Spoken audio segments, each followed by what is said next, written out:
Hello everybody, I hope everyone is doing well and welcome to my living room. I wanted a little change in scenery and I also wanted to be very cozy on this little cloud couch. So today I'm going to be doing my July product roundup. I know it's coming a little bit late, but it's better late than never, right?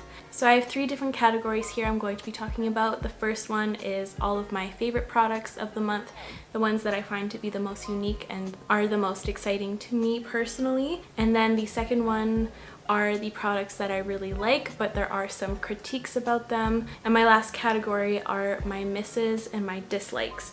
So before we get into today's video, I would love for you to subscribe if you aren't already. It would mean so much to me, and let's get to it. So I'm first going to start off with an eyeshadow palette I fell in love with this month, and it is the Natasha Denona Bronze Palette. I think this is such a fun, warm-toned summer palette. I love the dimension in here. The depth is amazing as well. I love this one for the warm summer months. I love how many different tones of tan there are in here. So you get the more red tones, the more yellow tones, and the more orange ones, and these are two really fun cool tones that really offset the palette and make it a little bit more unique, and you can achieve so many fun looks with it as well, but it also complements the tones in here so it's not going to get muddy or weird. Like, the color theory makes sense. So I really like this one. The thing I love about Natasha Denona palettes is that she adds so many different textures and they're all so amazing. So those textures really make for a really well-rounded palette. I will say that this palette here does not beat my love for the Biba palette. Just because the Biba palette to me feels a little bit more timeless. No matter what phase you are in life, if you're in a cool toned mood, a warm toned mood, or a pink toned mood, it suits it all.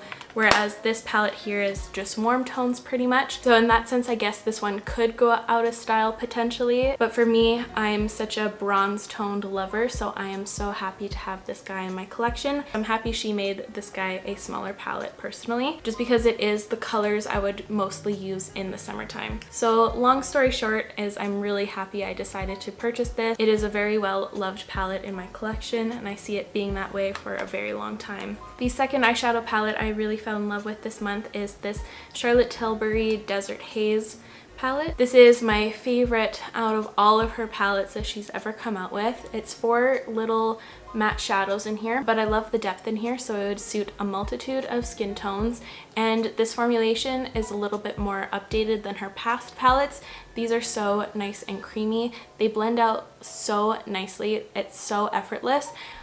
This has been the little palette that I've been going on my little staycations with. I bring it to my cabin, or I also brought it on my girls' trip to the mountains. This is pretty much the only eyeshadow palette I've been using on an everyday basis. I really like how there's only 4 shades in here, so it's easier to approach when you're kind of in a rush or you just need to do a quick little makeup look, because I find if I travel with bigger palettes, I get kind of lost and carried away and I lose track of time. But for this, it's just nice and easy and such a good makeup bag go-to. This month I completely fell in love with a sunscreen. This is the Volition Prismatic Luminizing Shield SPF 50.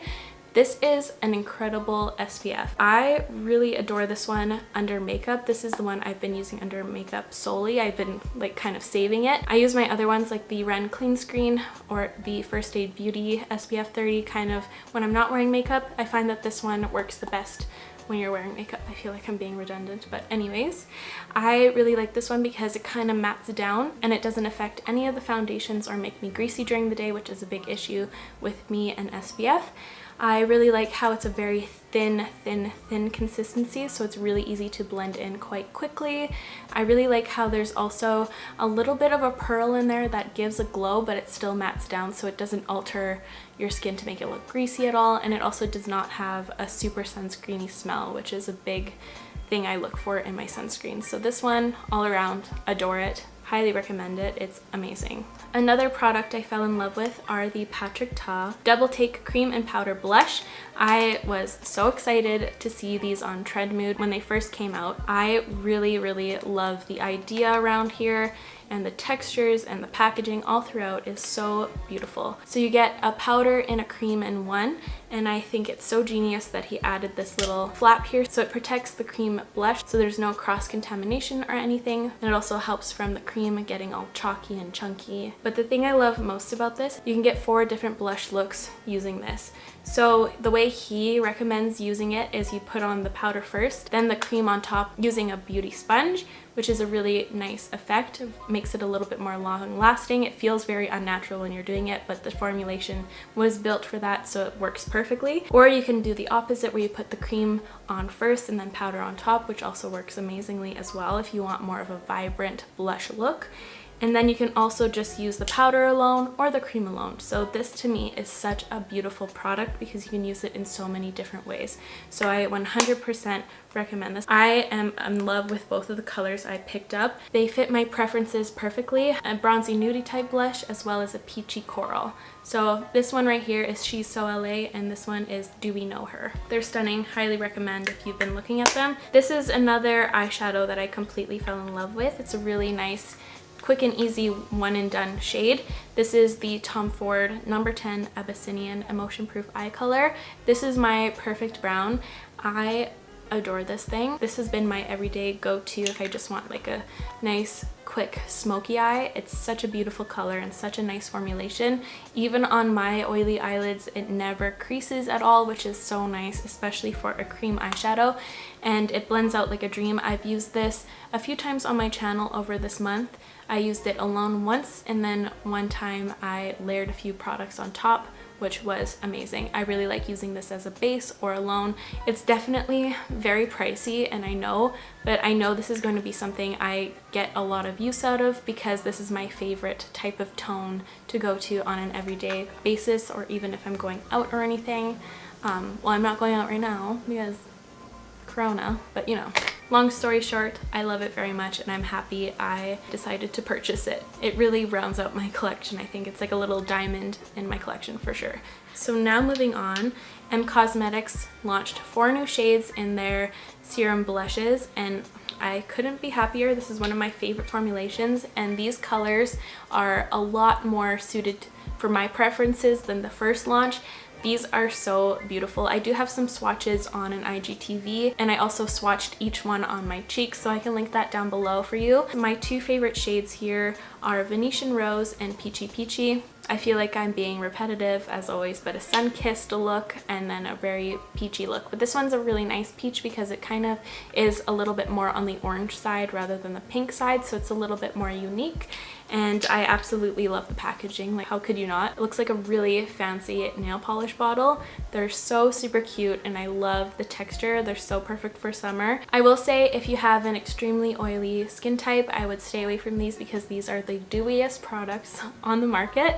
But if you really enjoy that look, go for it. I don't think you'll regret it. These are so super cute. Continuing with Cosmetics, they also launched 5 new lip liners, which I am really excited about. I hope to see more come out. They're all quite light toned nudes, so I would like to see some reds and some burgundies and some deeper tones.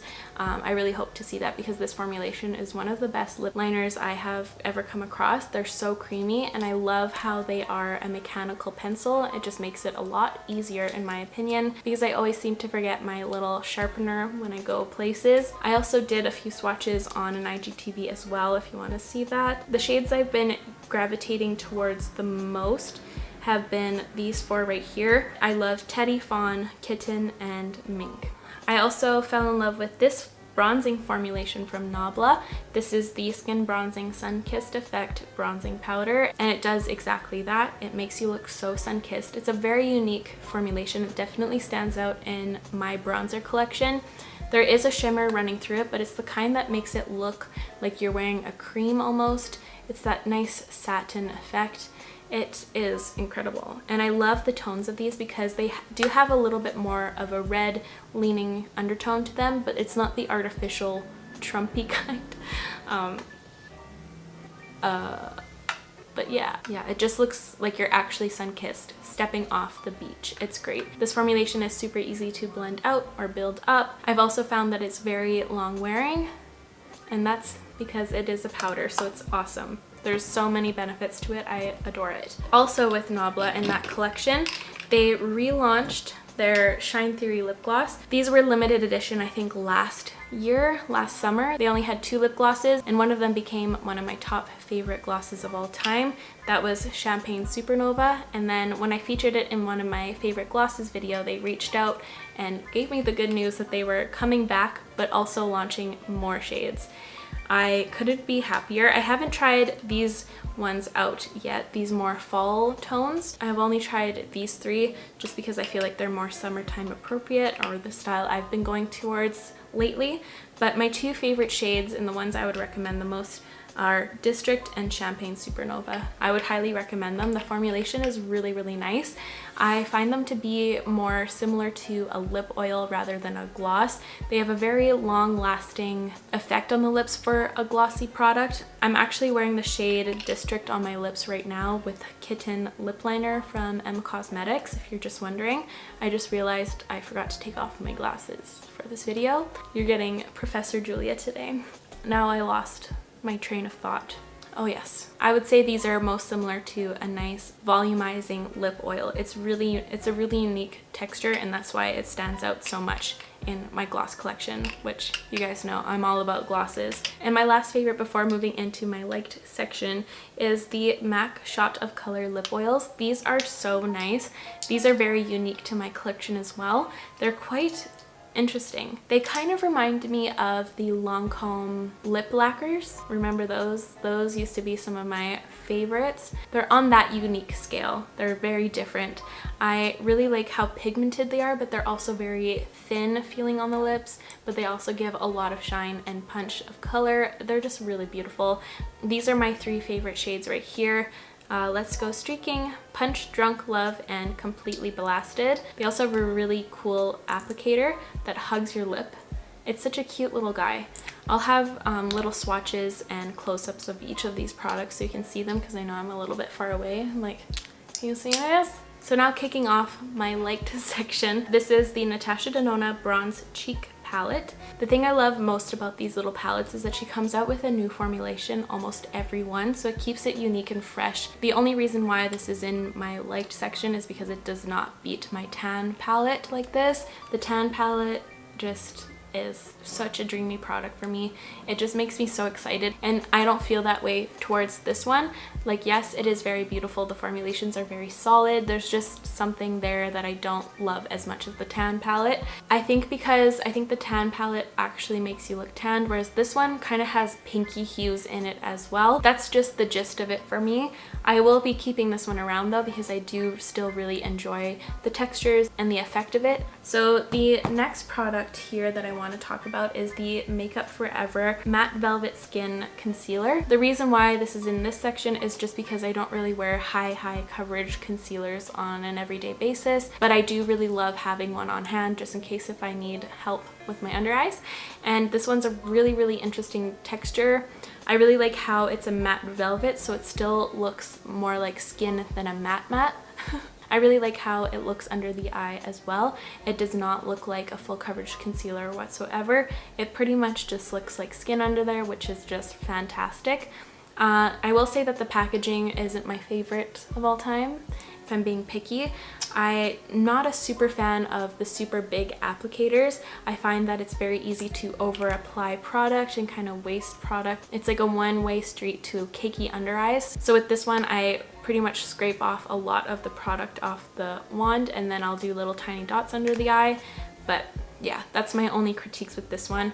I like to have it on hand because it is a fantastic formulation. So now I'm going to talk about the CoverFX bronzer. I'm first going to talk about the bronzer drops. So just talking about the formulation alone right now, I really enjoy it. I find that it's a little tricky to work with sometimes.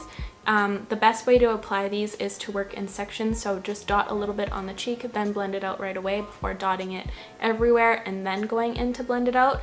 I find that that's what gives me the most success. I really love the texture of it when you apply it correctly. It has a really nice sheen running through it as well, and it just looks like such a natural color. And I really like the tone for my personal skin tone because it is a little bit more of a contour product for me. But I wasn't aware that these were a previous product they had, and then they took them off apparently, and then people thought CoverFX took it off to expand the shade range, and people were disappointed when they came back with the same original two, which I totally understand, especially in this day and age. And it always makes me wonder what's going on at CoverFX, because they have extensive shade ranges in some of their foundations, and then sometimes they'll bring out just 4 foundation shades, or like they'll bring out just 2. It's like, what side are you on? You're confusing me.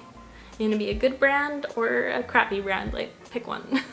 So that's my thoughts on this. It's definitely not my favorite bronzer product in the world. Like, I feel like there's so many different stunning cream formulations and things like that. Like, it's definitely not a necessity, but I am happy to have it and I will continue using it.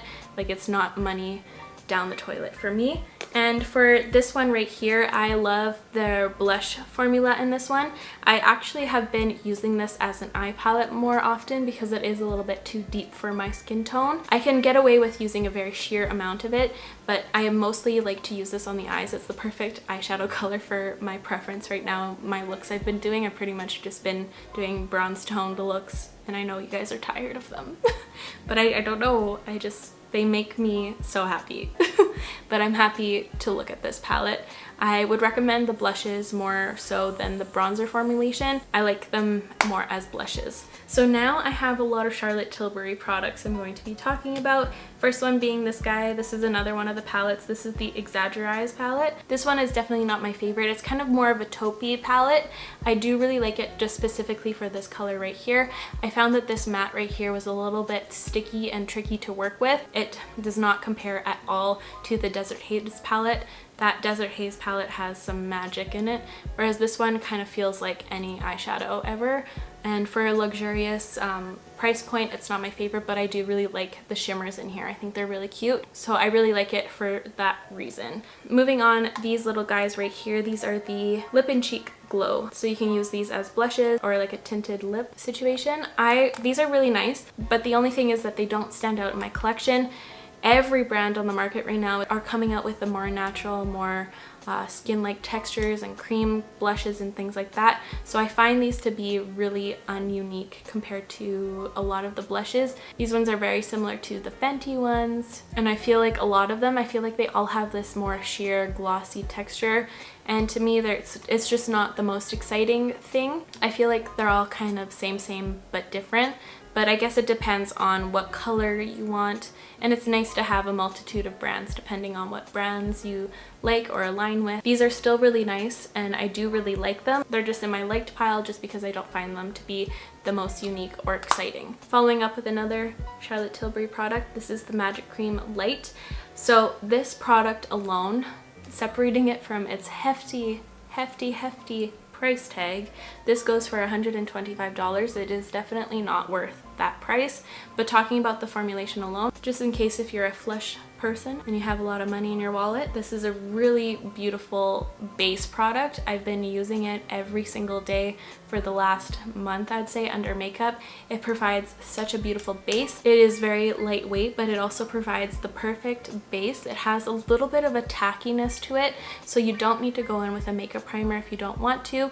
And it also has like a blue light protection thing, but I was looking into the ingredients, and the ingredients in here are very similar to ones you can find in sunscreens. So I'm convinced that they just didn't get this approved by the sunscreen people. I don't know. I'm not a chemist and I don't know how it works. I just recognized similar ingredients. I will definitely be using every single drop out of this bottle, but I don't see myself repurchasing it because I don't find that any cream is worth $125 for me, but I will enjoy its presence while it's in my collection. So the last product in this category is the Charlotte Tilbury Airbrush Flawless Setting Spray, the Party All Night, Stay All Day. I really like that name, it's fun to say. So this is a really fun one. This is the little spray. I really like this atomizer. I came to the conclusion because I was confused over this month what I liked more. Either the atomizers like the Hourglass setting spray that they came up with, or some like this. And I actually prefer this because you can actually feel it land on your face. The little droplets in here are all very equal. There's no like, it doesn't feel like aggressive or anything. It's a very soft mist, but you can still feel it landing on your face. Whereas the Hourglass one, for example, the mist is so baby soft, like it's like little angel kisses. You don't feel them at all. So I find that I over apply product that I don't need, and I feel like I'll run through it a lot quicker rather than this. And this one feels a lot more similar to the Urban Decay one. While it's drying, you can kind of feel it kind of tightening and doing something, which is nice, because a lot of setting sprays I'm like, are you even doing anything? Hello? The only downside for me is the fragrance, but thankfully it dissipates and you can't smell it all day.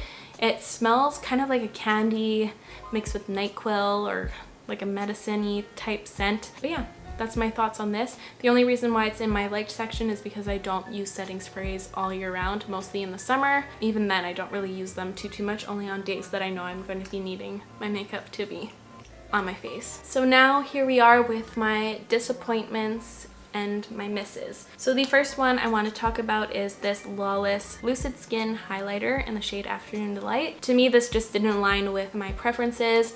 I really liked the base of it. It was a beautiful, very natural look, but it also has these chunky glitters that I can't.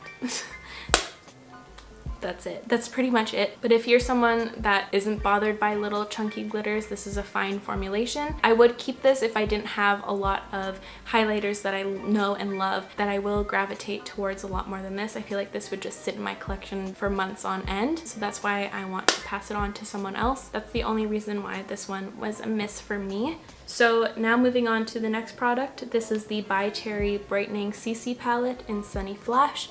The packaging is absolutely stunning. So here it's like a little highlighting palette, also blushes. To me, this is a miss because it has an unbearable fragrance towards it and you can smell it on your face all day. I'm quite sensitive to very hefty fragrances, so this one was a pass for that, also because it does have a lot of chunky glitter running through it. And another reason is that it just didn't suit my skin tone. They would show up kind of chalky on me. I tried to use this as a blush or a bronzer, didn't work, and these blushes kind of just look chalky on me, and I'm not someone who reaches for these petal pink blushes that often, so hopefully someone will like this a lot more. I didn't find that this formulation was worth the By Terry hefty price tag, and I know this is a limited edition product, so if you were sad that you missed out on this, I say you don't have to feel bad.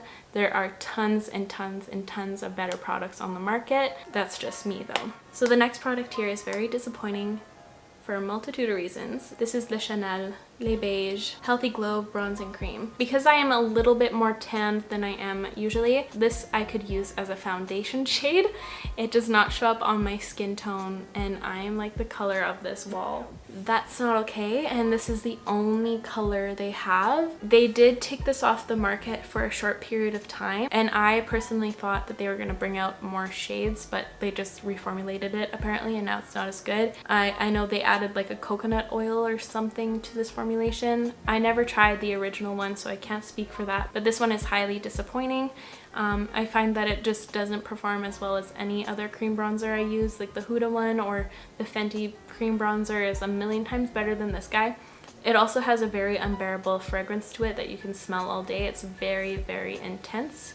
It's like eye stinging intense, and there's also some glitter in here that just looks not the best. I want to try it again maybe in the winter time, see how I feel about it then, because this was expensive and I don't want to be wasteful. It's definitely a purchase that I regret, and I haven't had a makeup regret in a very long time. It makes me kind of sad. Moving on to the last two products, they're both mascaras. The one here is the Huda Beauty Legit Lashes. This was a miss for me for a few reasons. One is that it was really hard to control and use because where you hold it is very thick and unnatural feeling to your hand. I think it's a really cool concept. I like the dual-ended mascara. One side is for curl and length and the other is for volume. Sadly, the volume side pretty much just made my eyelashes clumpy disasters, and also the formulation didn't work for me because it gave me the most raccoony eyes I've had in years, but holy crap, this is not good. And then the last mascara here is the Chantecaille mascara. I am going to be keeping this around because it was a really nice bottom lash mascara. It worked really nicely. It didn't smudge at all or transfer onto my concealer. I just don't like how this one makes my top lashes look. It didn't really lengthen them. It didn't give them any volume at all. I feel like it just kind of coated them in a way that just wasn't the cutest. So there we have it. There's my July roundup. I would love to know what products you fell in love with during the month of July, or products that didn't work out for you for whatever reason. But that wraps up today's video. I really hope you enjoyed it and found it helpful. If you did, please give it a like. It would help me out so very much. I'll make sure to link all of these products in the description down below as always, and I will catch you guys in the next one. Love you. Bye!